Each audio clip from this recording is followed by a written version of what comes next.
आज मन बहुत प्यासा है। आज की शाम बहुत उदास थी। सूरज भी पहाड़ियों के पीछे छुप चुका था और सुरमाई अंधेरा अपनी चादर फैला रहा था। घर के सभी लोग टीवी के सामने बैठे समाचार सुन रहे थे। तभी न्यूज़ में बताया गया कि सुबह सहारनपुर से चली एक डिलक्स बस नदी में जा गिरी है। यह खबर सुनते ही सबके चेहरे का रंग उड़ गया और टीवी का स्विच ऑफ कर दिया गया। मैं नीतीश का टी शर्ट थामे सन्नी खड़ी रह गई। ढेर सारे ख्याल दिल और दिमाग में आने शुरू हो गए। क्या सचमुच नीतीश अब नहीं रहा? माँ की रोने की आवाज़ सुनकर आसपास की औरतें भी घर में आने लगती हैं। उनमें से कुछ औरतें माँ को तसल्ली दिला रही थी तो कुछ औरतें सही सूचना आने तक धैर्य बनाए रखने की सलाह दे रही थी। ससुर जी ने मेरे पिताजी को फोन करके तुरंत घटनास्थल पर जाने के लिए कहा। अब मेरी समझ में कुछ नहीं आ रहा था कि मैं क्या करूं। क्या मैं सचमुच? इसी ख्याल से मेरा दिल घबराने लगता था। 5 दिन तक जीने मरने जैसी स्थिति बनी रही थी। छठे दिन ससुर जी और पिताजी हारे हुए खिलाड़ी की तरह घर वापस लौट आए। नदी के उफान के कारण काफी लाशें बह चुकी थी और काफी निकाली नहीं जा सकी थी। जितने ही लोग अपने घर परिवार वालों के बारे में पता करने के लिए गए थे, सबके चेहरे लटके हुए थे। जितने भी लोग बस में सवार थे, किसी का कुछ पता नहीं चल पाया था। जाने वह कौन सी घड़ी थी जब नीतीश ने घर से बाहर कदम निकाला था। तभी एक बूढ़ी औरत मेरे कमरे में आती है और मुझे खींचते हुए बाहर ले आई। कुछ औरतों ने आपस में आंखों के इशारों से कुछ बातें कही। तभी मेरी हाथों की चूड़ियां सहित मेरे हाथों को फर्श पर दे मारा गया। चूड़ियां टूटने के साथ ही कुछ छींटे खून की मेरे हाथों से निकलने लगी, पर मुझे किसी भी बात की परवाह नहीं थी। मैं तो ना जाने किस दुनिया में थी। भरी जवानी में विधवा होने का दर्द सबसे बड़ा दर्द होता है। इतनी कम उम्र में मेरे विधवा हो जाने से सभी औरतें दुखित थीं और मुझे गले लगा लगा कर अपना दुख व्यक्त कर रही थी, लेकिन मेरी आंखों से एक बूंद आंसू नहीं गिरा था। मैं पत्थर की शिला बन चुकी थी। मेरी आंखों से आंसू न गिरने की वजह से वहां आई औरतों के बीच में खुसुर फुसुर पैदा होने लगी थी। कुछ औरतें मुझे देखते हुए कहने लगी थी, अपने आप को समझती क्या है यह? लगता है इसे कुछ गम ही नहीं है। इसका पति नहीं रहा अब, इसलिए इसकी आंखों से एक बूंद भी आंसू नहीं गिर रहे। जो भी उनके मन में आ रहा था वह बोले जा रही थी। अपनी भड़ास इसी बहाने उन्हें निकालने का मौका मिला था, लेकिन उन्हें मेरी स्मार्टनेस से दिक्कत होती थी, क्योंकि वह थी थुलथुली महिलाएं जो मेरे जैसी बन नहीं सकती थी। मेरा लंबा कद, स्याह घने बाल, हिरनी जैसी आंखें और शादी में लाया गया ढेर सारा दहेज, जिसकी वजह से मोहल्ले की सासें अपनी बहुओं को ताने दिया करती थी, आज यह सब बेमानी बनकर रह गया था। तो मेरी सुंदरता का मूल्य पल भर में कौड़ियों का हो गया। मेरी उड़ती नजर आंगन के एक कोने में खड़ी मोटरसाइकिल पर जा पड़ती है। यह वही मोटरसाइकिल थी जिसके लिए मुझे 3 दिन तक भूखा रखा गया था और 5 महीने तक मैं मायके में पड़ी रही थी। आखिर पापा ने अपने फंड में से पैसा निकालकर नीतीश को मोटरसाइकिल खरीद कर दी थी। अब कौन चलाएगा इस मोटरसाइकिल को? नीतीश की मौत से हटकर मेरा मन हर बार लाई गई चीजों की तरफ जा रहा था।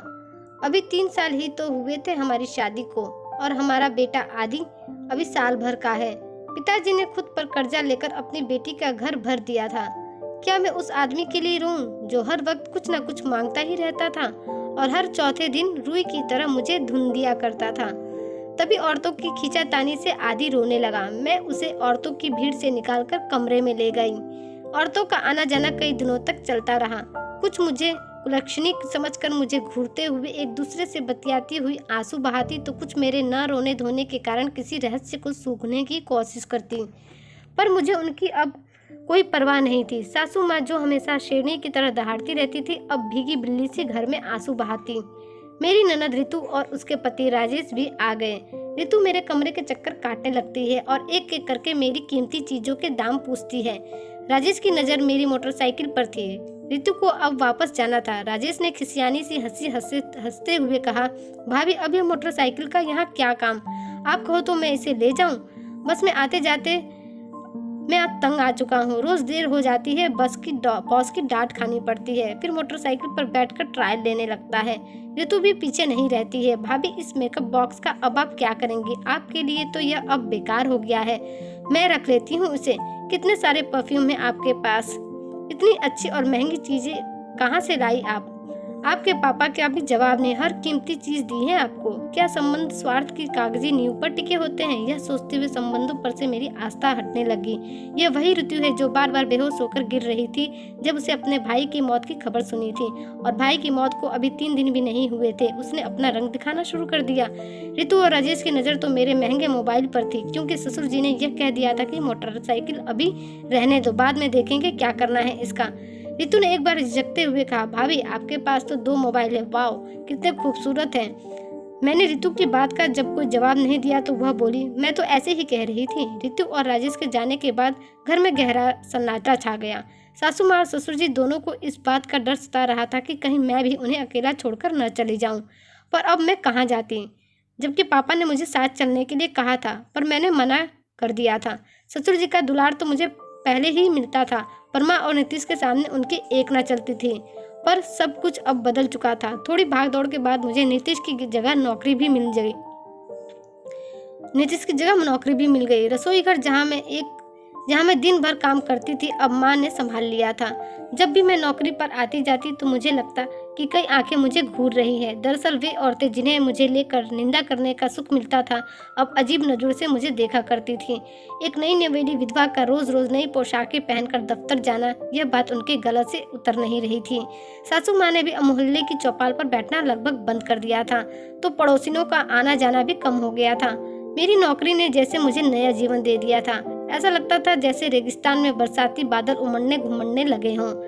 इससे बेचैनी और भी बढ़ जाती है। तो मैं सोचती हूँ कि मैं विधवा हो गई तो इसमें मेरा क्या कसूर है।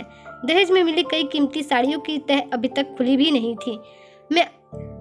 मैं जब भी उनमें से कोई साड़ी निकाल कर पहनती तो सासू माँ प्रश्नवाचक नजरों से चुपचाप देखती रहती। तब मैं जानबूझकर अनजान बनी रहती। कॉलोनी की जवान लड़कियों की नजरें मेरे कपड़ों के कलर कॉम्बिनेशन को बहुत पसंद करती थी।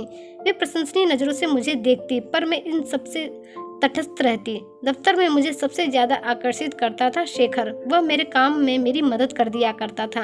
फिर कभी कभी बाहर किसी रेस्टोरेंट में कॉफी पीने भी हम चले जाते थे। किसी गार्डन में थोड़ी देर के लिए बैठने भी चले जाते थे। बातचीत करते करते कब वह मेरे इतने करीब आता चला गया मुझे कुछ पता ही नहीं चला। धीरे धीरे हम दोनों एक दूसरे के इतने करीब आ गए कि साथ जीने और मरने की कस्में भी खाने लगे। एक छुट्टी के दिन दोपहर के समय जब मैं आदि को गोद में लिए बाहर निकली तो सासू माँ ने कुछ पूछने की नजरों से मुझे देखा, लेकिन कुछ पूछा नहीं। मुझे लगा जैसे मैं कोई अपराध करने जा रही हूँ, पर अब मैंने नजरों की भाषा को पढ़ना छोड़ दिया था। मन में एक अजीब सी प्यास थी और मन में मृतृष्णा के पीछे दौड़ रही थी। देर शाम को जब घर लौटी तो सासू माँ की नजरों में कई सवाल थे। वो आदि को उठाकर बाहर ले गई और लौटी तो पूछा, यह शिखर कौन है? मैं थोड़ी देर के लिए सन्न रह गई। सासू माँ मुझसे ऐसे सीधा सवाल करेंगी यह मैंने कभी नहीं सोचा था।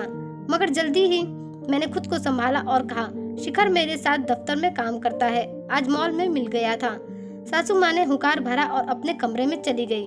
देर रात तक सासू माँ और बाबूजी की आवाजें मेरे कानों में आती रही और मैं दम साधे सुनती रही। साथ में यह भी सोचती रही कि आखिर क्या चाहते हैं ये लोग। क्या मैं सारी उम्र यूं ही अकेले गुजार दूं? मुझे जब कभी ऑफिस से आते जाते देर हो जाती तब ससुर जी मुझे बस स्टॉप पर खड़े मिलते। मुझे देखते ही कहते, मैं यूं ही टहलता हुआ इधर निकल आया, सोचा तुम आ रही होगी तो साथ ले चलूं। फिर सिर झुकाए हम साथ साथ चलने लगते। कभी कभार मुझे ऐसा लगता जैसे मैं कांच के किसी मकान में रह रही हूँ, जरा सी ठोकर लगते ही टूट जाएगा। मैं अपनी जिंदगी में आगे बढ़ना चाहती थी, पर ससुर जी और सासू माँ का बुढ़ापा कैसे कटेगा यह सवाल मुझे सालता था। मैं शिखर के साथ अपनी तन्हाई बांटना चाहती थी, पर सासू माँ और ससुर जी का बुढ़ापा बीच में आ जाता था। उनकी आंखों का डर मुझे खुलकर जीने नहीं दे रहा था। शिखर कुछ दिनों की छुट्टी लेकर घर गया था। मैं सोच रही थी कि जब वह वापस आएगा तो उससे खुलकर बात करूंगी अपने रिश्ते के बारे में। उसने मुझसे वादा किया था कि वह अपने माँ बाप को मना लेगा, इसलिए मैं आश्वस्त थी। लेकिन एक दिन ऑफिस में मैंने अपनी टेबल पर एक लिफाफा रखा देखा। लिफाफा खुला ही था। अंदर से कागज निकाला तो देखा तो लगा छनाक से कुछ टूट गया हो। एक वेडिंग कार्ड था, शिखर विद सुरीली। साथ में एक चिट्ठी भी थी जिसमें लिखा था, मीनाक्षी, एक विधवा के साथ शादी करने की बात मेरे माता पिता के गले नहीं उतरी। विधवा, ऊपर से एक बच्चे की माँ भी। सच मानो मीनाक्षी, मैंने अपने माता पिता को समझाने की बहुत कोशिश की, पर अपने भी अविवाहित बेटे के लिए उनके दिल में बड़े बड़े अरमान हैं। कैसे तोड़ दूं उनके सपने को। मुझे माफ कर देना मीनाक्षी। मैंने नजरें घुमाकर देखा। शिखर मोटी मोटी फाइलों में गुम होने का असफल प्रयास कर रहा था।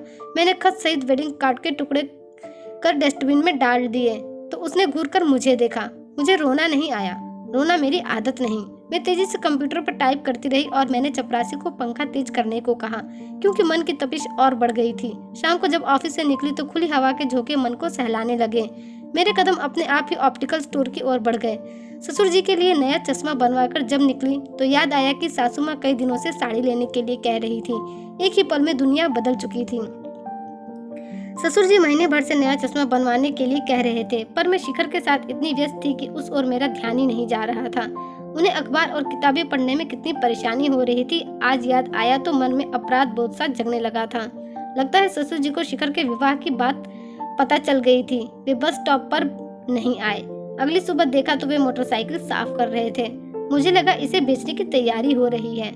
मन में कसेलापन भर गया, पर तभी वे बोले, बेटा तुम्हें तो मोटरसाइकिल चलानी आती है ना, चलो जरा डॉक्टर की दुकान तक तो ले चलो।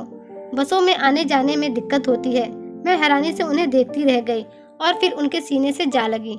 बाबूजी। मुझसे बोला नहीं जा रहा था। तभी सासू माँ की आवाज़ सुनाई पड़ी, और हाँ, लौटते हुए दुकान से एक केक और कुछ समोसे कचौड़ी भी लेते आना, आज तुम्हारा जन्मदिन है ना। अपने लिए इतना प्यार देखकर मेरी आंखों में आंसू निकल पड़े। मैं कितनी गलत थी अपनी सासू माँ और ससुर जी को लेकर। शायद यह बात मैं कभी नहीं समझ पाती अगर शिखर ने मुझे धोखा ना दिया होता। मुझे पहले ही समझ जाना चाहिए था कि एक विधवा औरतों के लिए इस समाज में वापस फिर से शादी करना कितना मुश्किल होता है। पर अब मैं समझ चुकी हूँ, अब वापस मुझसे वह गलती फिर नहीं होगी। दोस्तों, आपको मेरी आज की कहानी कैसी लगी कमेंट करके ज़रूर बताइएगा। ऐसी ही कहानियों के लिए हमारे चैनल को सब्सक्राइब कर लीजिए। धन्यवाद।